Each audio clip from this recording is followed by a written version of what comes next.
It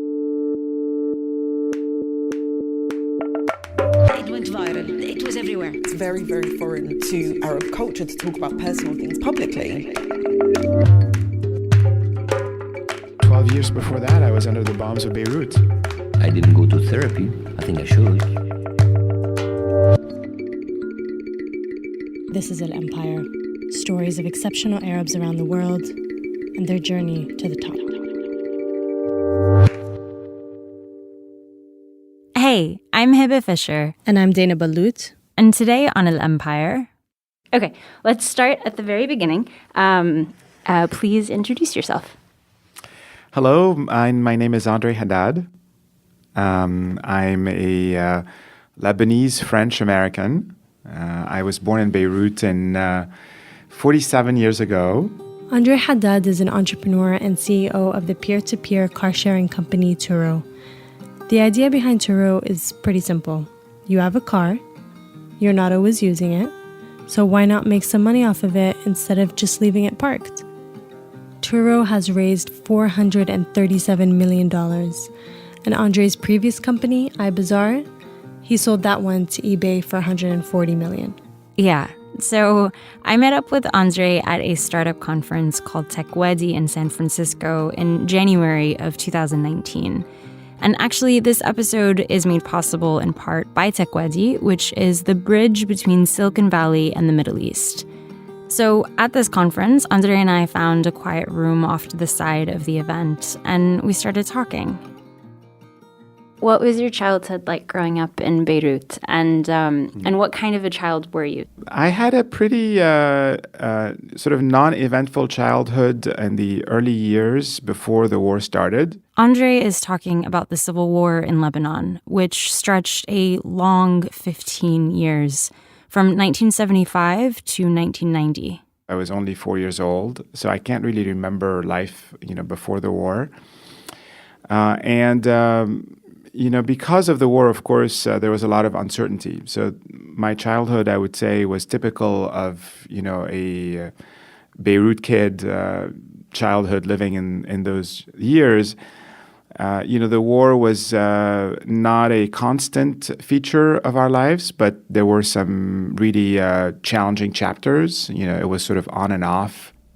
Can you explain that a little bit more? Like what kinds of challenging chapters? See, I saw the war pretty close. Our home was based not very far from the Green Line that separated East from West Beirut for 15 years. There was a lot of fighting, there was a lot of shelling, there was a lot of destruction, there were lots of bombardments. There were different phases in the war, but it wasn't a constant level of intensity. So there were, I remember certain summers, for example, where life was almost ordinary. And then there were certain summers or certain winters where, we're in the midst of a very bloody chapter of the war and where we, couldn't get out of our house, where we would spend our nights in the underground shelters of our building. So what kind of child were you, though? At 12, if your mother or your father were describing you, what would they say about you? I would say that I was probably a very introverted child with not feeling at ease in telling my parents what was on my mind. I was sort of a secretive child. I had my diary where I'd write fiction. And I think it's partly because I grew up as an only child until I was 10 years old. So I was definitely on the very introverted scale. I was also very into reading. My first little job when I was 13 was working at the local bookstore. There was a bookstore that happened to be in our apartment building. And I loved spending time in the bookstore, and I wanted to buy all the books, but I didn't have enough money to buy all these books. So one summer, I realized that I could perhaps convince the bookstore owner to hire me for the summer to help them with some administrative work when some of the employees were on vacation. So that was the first time I earned any money. And of course, all of the money I earned at the bookstore was spent in the bookstore. So my book collection just continued to increase and grow.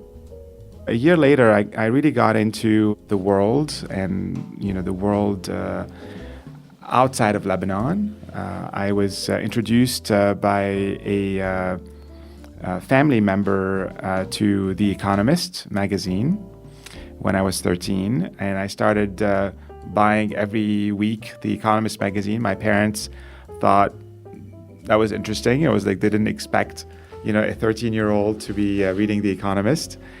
And I just developed a lot of interest and curiosity about the world, about the economy, about the way everything works. This is what got me to really love business, to start thinking about building companies myself, and ultimately that got me into being an entrepreneur. So it had a really big impact on me. So you always wanted to be an entrepreneur, even when you were a young teenager. Did you have a certain business or company in mind at that age that you said, when I'm older, that's what I'm going to do? No, it was not clear at all at that point in time. I just had a lot of admiration for all the entrepreneurial stories that I was reading. But I would say I was very early, very interested in technology. I had an Amstrad PC, which you've probably never heard of. I don't know what that is.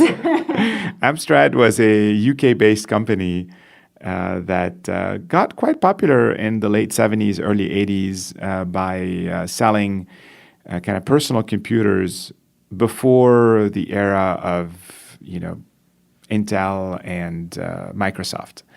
But it was something that got me really into technology, and I was just fascinated by all the things that could be enabled by technology. So in 1989, I read that your family left, and that was the year when the shell hit your apartment. Mm-hmm. Can you walk me through that discussion as a family? How did you decide, we've been in Lebanon enduring the civil war for 15 years, we can't anymore? Yeah, that was a very traumatic time. We had no intention to leave, but the fact that we came so close to experiencing, destruction and death, I think that was the trigger point. And if I may rewind just a little bit to the summer of 1988, it was one of those episodes where life was almost normal. I was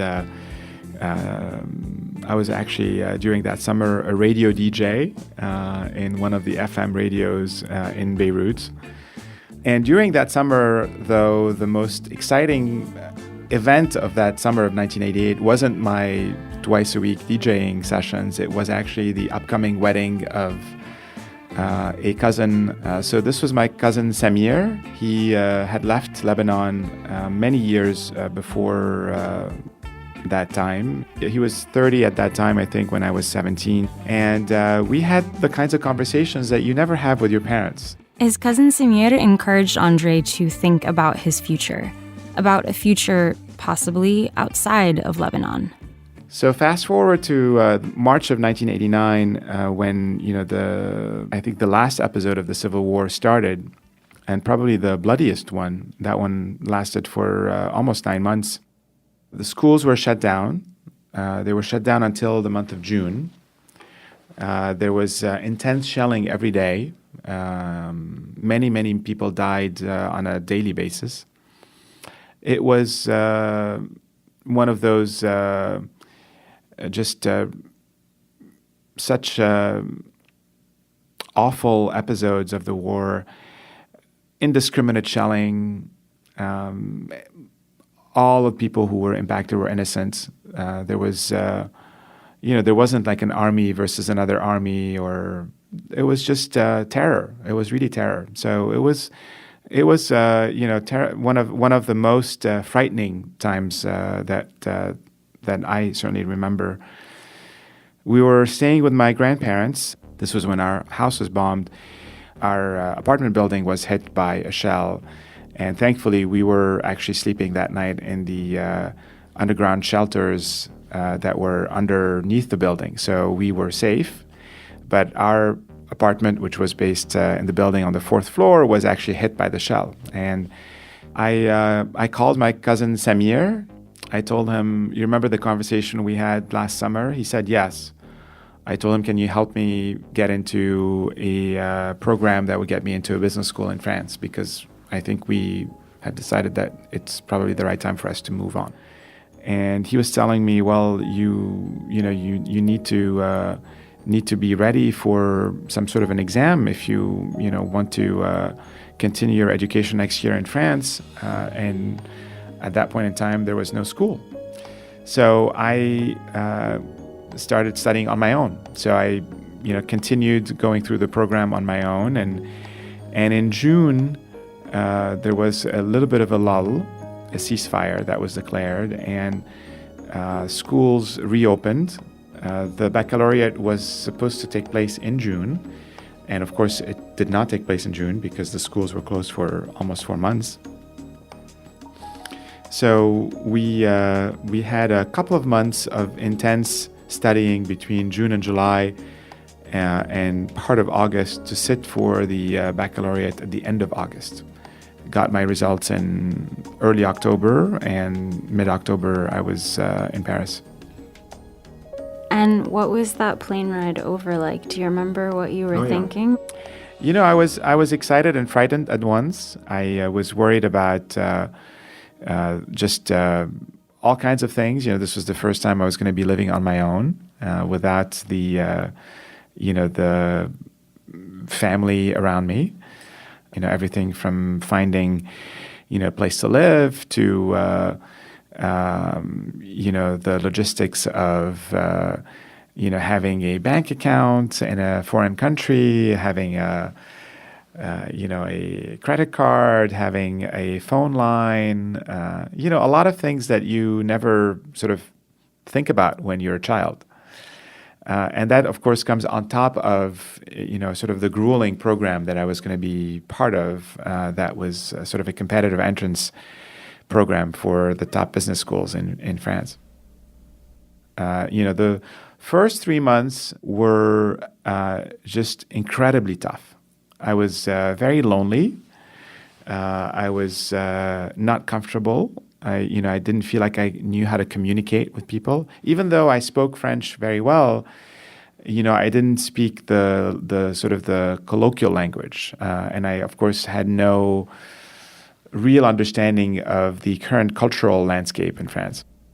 So I ended up feeling very much like a foreigner and not at home.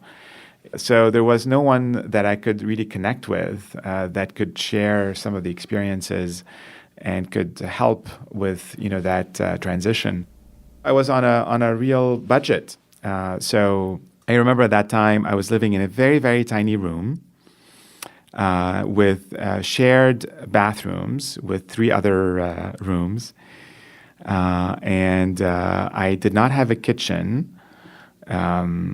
I just had like a sink and that I could use without sharing with others. And I didn't have a fridge, but during the winter the temperature would be very, very cold. And so I remember buying my jug of milk and for my breakfast cereals in the morning, and then leaving the bottle of milk outside of the window in the freezing Parisian winters. My dinner menu, I think, during that era was a baguette sandwich that I would get. I would buy the baguette for like 1 franc at that time, and I would buy some cheese for another franc, and I would make myself a baguette with cheese sandwich. I don't know how I got through it. I don't think I'd be able to get through it today. When Andre graduated, he went into consulting and then became a brand manager for Procter & Gamble in France. At that time, I was continuing to be even more fond of computers and technology.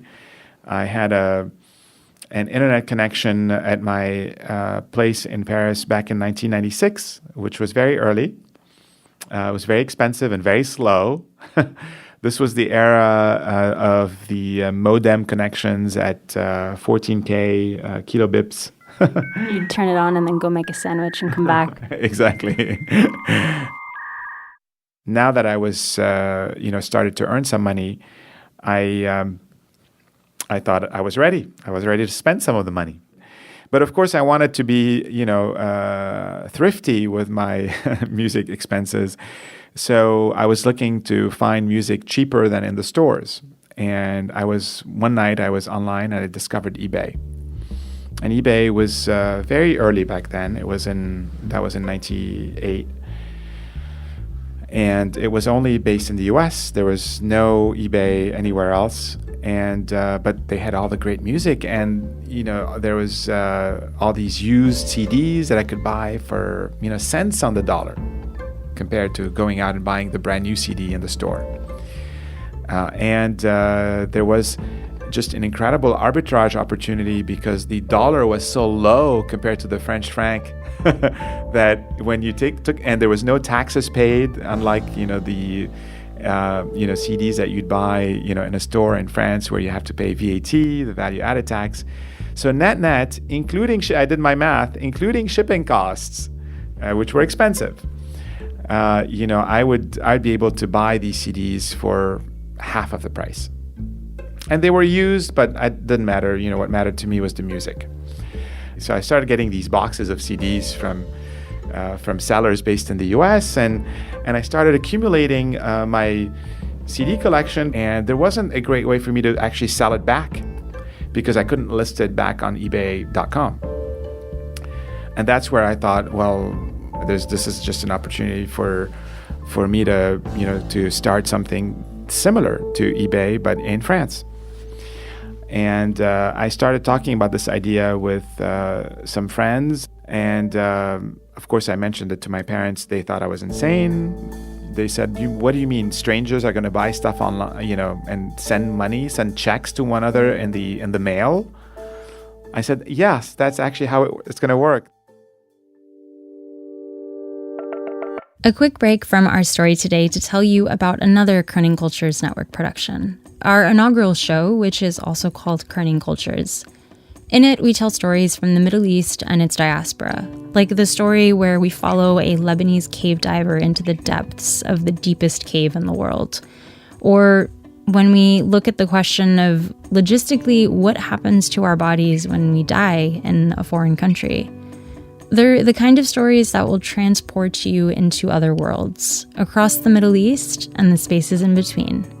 Find us wherever you get your podcasts. That's Kerning Cultures, Kerning with a K. It was one of the first online classified sites in France. He called the company iBazaar, short for Internet Bazaar. My Middle Eastern roots with bazaar, I couldn't help myself.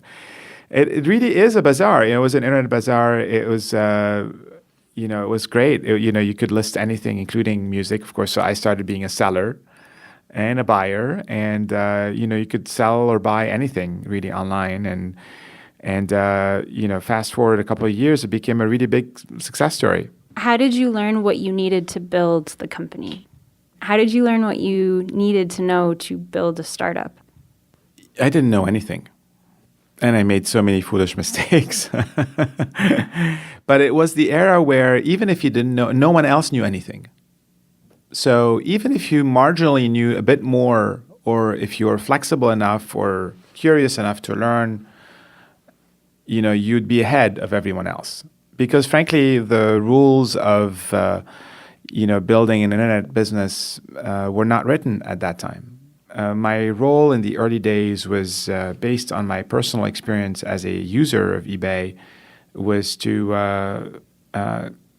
provide a good understanding of what we needed to build in order to get the business started. And then when we raised some money. How much money did you raise? We raised a whopping amount of money for that time. In 1999, our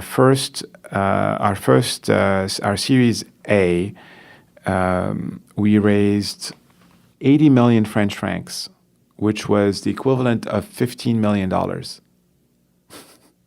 That's incredible. How did you do that? It's the benefit of being in the right place at the right time. So no supernatural capabilities on our part.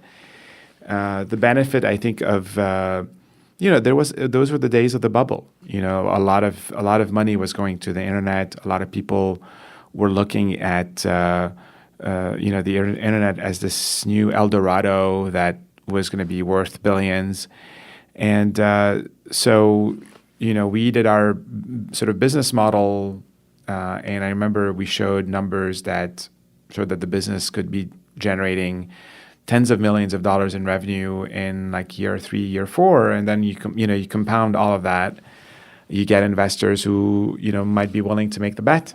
And then I went ahead and convinced my co-founders to spend 50% of all that money on a television campaign. Du calme! Which was suicidal. Il y en aura pour tout le monde sur ibazar.fr. Moi, Simone, je peux tout vendre et tout acheter sur Internet à des prix incroyables. Et un téléphone, c'est possible? Je clique sur la rubrique téléphonie, répondeur, main libre, numérique, sans fil. Hein? It's a pretty hilarious commercial. There's a crowd standing around this older woman seated at one of those huge desktop computers from the 1990s. The really big and clunky ones. And so she whistles at the crowd, gets their attention, and shows them the future, buying and selling anything online. Je veux une voiture, un disque, des timbres, une enclume. www.ibazar.fr. Plaisir d'enchère, plaisir d'affaires. How did you convince your co-founders to spend half of the money that you raised on a marketing campaign, on one television campaign? Mm-hmm. Can you put me in the moment of that conversation? You're sitting in the office around the table. You showed them a graph. What did you do? In 1999, I think only 7% of the population in France had internet access. So, going after TV was in many ways ridiculous. You're going to target 100% of the population. Only 7% of those have actually any internet access. So you're going to be wasting 93% of your money. And, all this math was pretty clear in everybody's heads. I think the thing that convinced everyone to move forward was we felt that competition was heating up and that we needed to differentiate in a radical way versus competition. And in many ways, the software itself was not going to be very differentiated because, everyone can build, even at that time, could build these kinds of features. It wasn't anything particularly complicated to build or to replicate. So this idea was let's go big, let's establish the brand, and let's own this notion of buying and selling on the internet, so that anyone that comes after us, if they make any kind of noise in this in the same space of buying and selling on the internet, people will just remember us. And it turned out to be a very successful bet, because our very first TV campaign launched in October 1999, and that night we had our first TV spot, and in the middle of the 30-second spot, the website crashed. We had a massive influx of traffic. We went, I think, from a few tens of visitors to thousands of concurrent visitors, and our technology and our hardware was not really designed to support such intense concurrent usage of our website. In a short amount of time, in a year, I think we ended up having 1 million users who signed up in a year. Back in a time where, again, less than 10% of the population had internet access. So in a year, we became one of the top 5 most visited websites in France. In that time, so a year later after you started, I read that eBay approached you to buy iBazaar. How much were they offering? So they approached us a few times. I think the first time they approached us was in 2000, right before the NASDAQ crashed in March 2000. I think they approached us around January, February. And we were looking into raising some additional capital. All these TV campaigns were quite expensive. They were really interested in acquiring the business because they were looking at expanding into Europe. And so at one point, they made us an offer to acquire us for $1 billion, but we refused that offer. Why? Well, we thought that we thought we could be much bigger business, and we would perhaps be an independent company. We didn't necessarily think that we wanted to sell, and certainly it felt like it was still early days, in the development of the business, and we thought the business could be worth a lot more in the next 5 years, and of course we were super foolish. We had no idea what was going on. We were not really aware of the extent of the bubble and how, that was going to be the peak of that cycle. And so we end up raising another round of capital in February of 2000. We raised another $20 million. And we bring in some really great investors. The valuation of the company skyrockets, and we're going to continue. The year 2000, as you may know, was the last year of what's called the dot-com bubble. And in that year, the bubble burst. The NASDAQ crashes, and in the ensuing 12 months loses 50% of its value. We were running out of options. And so we sold the company to eBay for a fraction of the initial offer for $140 million, which was an amazing outcome nevertheless. Personally, I was just looking back, that was in 2001, and just 12 years before that, I was under the bombs of Beirut. After eBay bought iBazaar, Andre stayed on working for eBay for the next 10 years, first in Europe and then in the US. He transitioned away from eBay in 2011, and at the time, he was based in Silicon Valley.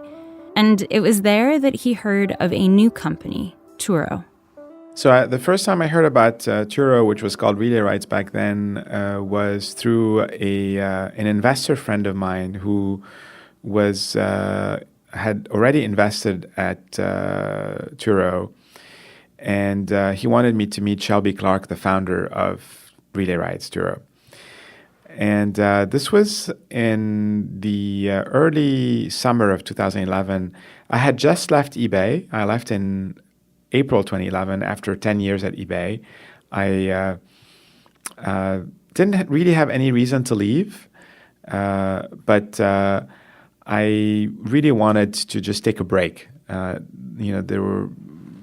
twins were 4 or 5 at that time, and I was just on that treadmill for the last 10 plus years. And so I thought I'd just take a 1-year sabbatical. I was lucky to be able to do that financially because of the success with iBazaar and the success with eBay. And so, my plan was to be off for a year, do some travel with the family, take care of the kids. I had taken actually 9 months off when the kids were born because my husband was at Berkeley back then, and he was very busy with his studies. And so I took 9 months off, and I was at home for the first 9 months. As I realized later, the first 9 months, of course, are very important, but actually it gets more complicated and more interesting and more demanding as they grow up. So I thought I'd take a year off when they were 4 and, spend time with them and with the family. But shortly after I had quit eBay, a couple of months after I'd quit, one of my friends, Howard, calls me and says, "Oh, I'd really like you to meet with Shelby. I think what he's doing, you're going to enjoy. And I met with Shelby, and Shelby told me about his vision for the business, a vision that hasn't changed since 2010, 2011. We like to tell the story of our mission as a company as putting the world's 1 billion cars to better use. And he mentioned that to me. I was like, oh my God, of course. You know, it's funny, sometimes you see opportunities and sometimes you just don't see them and they're staring at your face. And after that initial conversation with Shelby, I was just realizing all these cars around me. You know, we get used to them. We're used to this notion that you've got all these cars not being utilized. But if you really think about it, it's just incredible waste. 300 million cars in the US, now 1.2 billion cars around the world, a number that keeps on rising. So literally people invested trillions of dollars in their cars, buy them and maintain them. For, I think, a utilization rate, at least in the US, that's less than 10% of the time. And yet, as you probably know, cars depreciate a lot in value. They cost a lot of money, insurance and parking. And when you look at all of the car-related costs, they're the second line item on an average household, in an average household budget. So a lot of money goes into cars. They lose value. They are heavily underutilized. And I thought, of course, you know, building something like an eBay for cars could be just an incredible opportunity, creating a lot of economic value for people who can suddenly earn money with their cars when they're not using it. So one conversation led to another, and Shelby and Howard convinced me to join as CEO in September 2011, so a little bit over 7.5 years ago. And how long did that, from the first time you met Shelby to when you agreed to join, how long was that? 3 months. And what was the conversation that you had with your husband, for instance, coming home? Because you were supposed to be on sabbatical, taking care of your kids. So what was the conversation like? So one of the reasons why it took 3 months was that we had a camping trip planned, an 8-week camping trip that we had planned as part of my sabbatical and as part of the summer of 2011 that we had really been looking forward to. And there was no question that I was not canceling the camping trip. We had just bought a 2003 Volkswagen Eurovan, the one with the tent. It's a small camper van.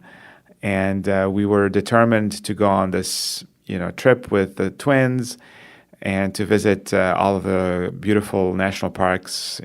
And so when the conversations started getting a bit more engaged with Shelby and Howard, I just sort of quickly told them, listen, if we do this, we're not going to be able to do this anytime soon because I'm going to be out in July and August. And so during that camping trip, we had a lot of time to discuss. We talked a lot about it, and I think my husband Benoit had a big influence in my decision there. And he was now an environmental engineer, and he's very passionate about sustainability and the environment. And it's very apt. Very apt. Absolutely, yeah. I mean, amazing kind of how things sometimes come together. So he had been on a family campaign to help us become more sustainable in our house and with our own energy consumption and with recycling and with solar panels and electric cars and so forth.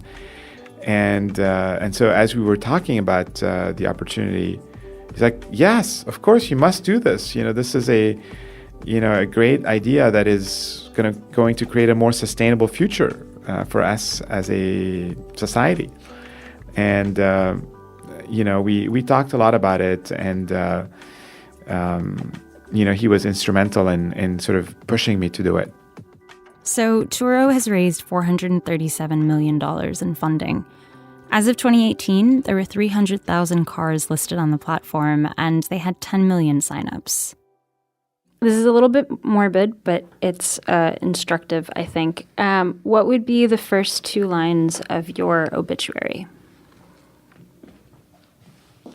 I hadn't thought about this. Maybe I should. What would you want your 3 kids to read about their dad? I mean, I think I would hope that the first 2 lines would say that I was a great family man and that I had a positive impact for the people close to me, my family, my friends, but also for, positive impact on a bigger circle. And, that circle that I feel is a big circle today is the community of users that use Turo.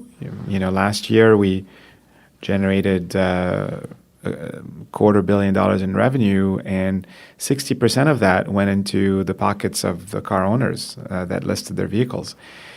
And that's a lot of economic empowerment that we've created. And so I love this notion of having positive impact in terms of economic empowerment. There are other wonderful ways to have positive impact. I would like to be remembered as someone who had positive impact on people around him. What does your dad say now about what you do? What is he? Because he was saying you're crazy for leaving a well-paying job to become an entrepreneur. What does he say? What does he say about what you've become? So my dad is very stubborn. He still thinks I'm an idiot and that Turo is a stupid idea and that it's never going to work. I have to convince my mother every day what it is that I do as an entrepreneur as well. This episode was produced by Hiba Fisher and myself, Dana Balut, with editorial support by Lina Muhammad and Alex Atack. Sound design by Mohammad Khreizat and fact-checking by Zaina Duwaider. Our original sting was composed by Ramzi Bashour, and El Empire is produced by the Kerning Cultures Network. A huge thank you, of course, to Andre for giving us his time for this interview. All of our guests are extremely busy people, so it means a lot to us that they trusted us with their time. Thank you, Andre. And next week on El Empire... The episode went viral. It was everywhere. I started having calls from agents, and I didn't know how to do it. I'm a housewife, minding my own business, doing a PhD. Why are you calling me? I don't know what to do. That's in 1 week. Lastly, if you are liking El Empire, please subscribe to the show so you'll never miss an episode. Also, leave us a rating and review on whatever podcast app you're listening to us from. Only 5 stars, please. It really helps boost our rankings so that other listeners can find out about us in the podcast libraries. Thank you so much for listening. Have a beautiful day.